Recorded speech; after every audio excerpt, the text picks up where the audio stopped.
नमस्कार। आज की हिंदी कक्षा में आप सबका बहुत बहुत स्वागत।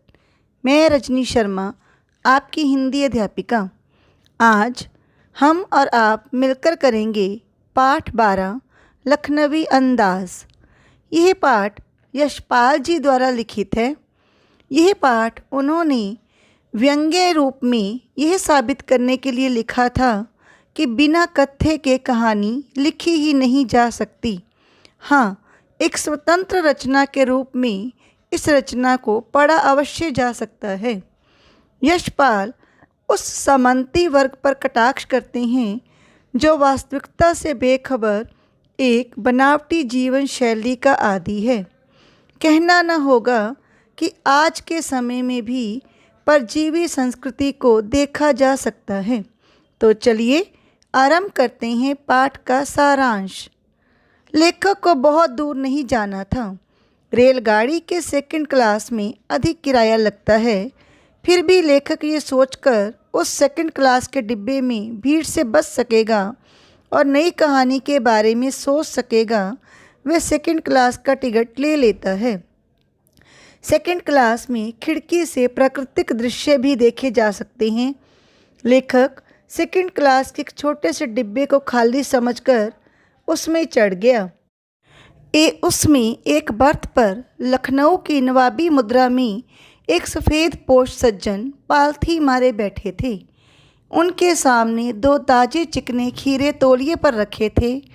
लेखक के वहाँ सहसा आ जाने से उनके एकांत में बाधा पहुँची थी, अतः उनके चेहरे पर असंतोष दिखाई दे रहा था।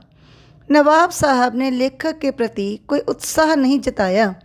लेखक ने भी उनके सामने की बर्थ पर बैठकर आत्मसम्मान दर्शाते हुए आंखें चुरा ली। लेखक नवाब साहब की असुविधा और संकोच के बारे में अनुमान लगाने लगे।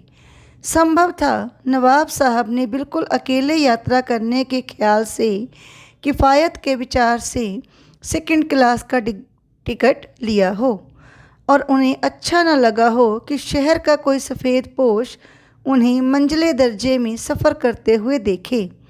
अकेले सफ़र का वक्त काटने के लिए शायद खीरे खरीदे होंगे और अब किसी सफ़ेद पोश के सामने वो खीरे कैसे खाएं? ये उलझन उनके मन में रही होगी। लेखक कनखियों से नवाब साहब की ओर देख रहे थे। नवाब साहब भी गाड़ी की खिड़की से बाहर देखकर स्थिति पर गौर करते रहे। इसके बाद नवाब साहब ने लेखक को संबोधित कर खीरे खाने का आग्रह किया।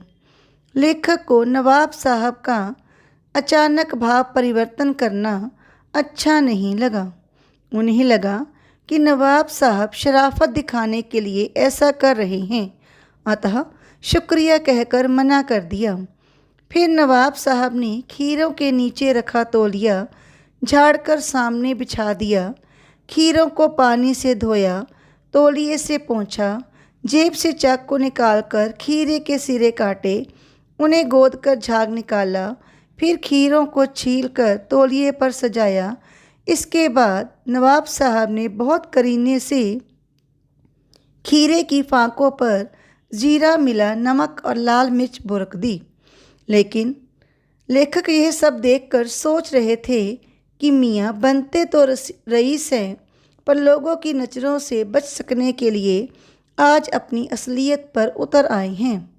नवाब साहब ने एक बार फिर लेखक से पूछा, शौक़ फरमाइए, लखनऊ का बालम खीरा है।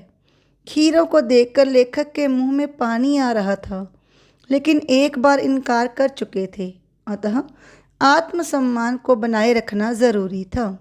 वे बोले, शुक्रिया, इस वक्त मन नहीं है, मैदा भी जरा कमज़ोर है, आप शौक़ फरमाएं। नवाब साहब ने खीरे की फांक को उठाया, मुंह तक ले गए, उसे सूंघा और स्वाद के आनंद में उनकी पलकें मूंद गई। नवाब साहब ने फांक को खिड़की से बाहर छोड़ दिया। वे खीरे की फांकों को नाक के पास ले जाकर खिड़की के बाहर फेंकते गए।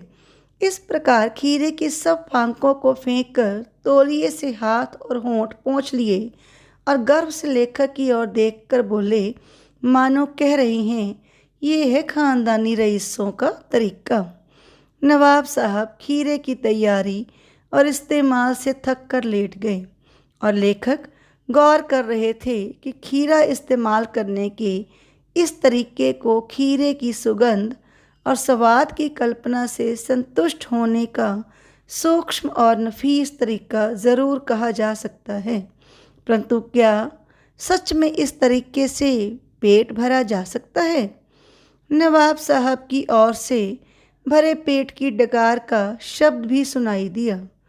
नवाब साहब ने लेखक की ओर देखकर कह दिया, खीरा लजीज होता है पर मैदे पर बोझ डाल देता है। ये सुनकर लेखक के तो ज्ञान चक्षु खुल गए। लेखक को नई कहानी लिखने का विचार मिल गया। जब खीरे की सुगंध और स्वाद की कल्पना मात्र से पेट भर जाने पर डकार आ सकती है, तो बिना विचार घटना और पात्रों से लेखक की इच्छा मात्र से नई कहानी भी बन सकती है। तो ये था पाठ का सारांश। इस पाठ के द्वारा लेखक ने बनावटी जीवन शैली पर व्यंग्य किया है। आशा है कि ये पाठ आपको अच्छी तरह स्पष्ट हो गया होगा। धन्यवाद।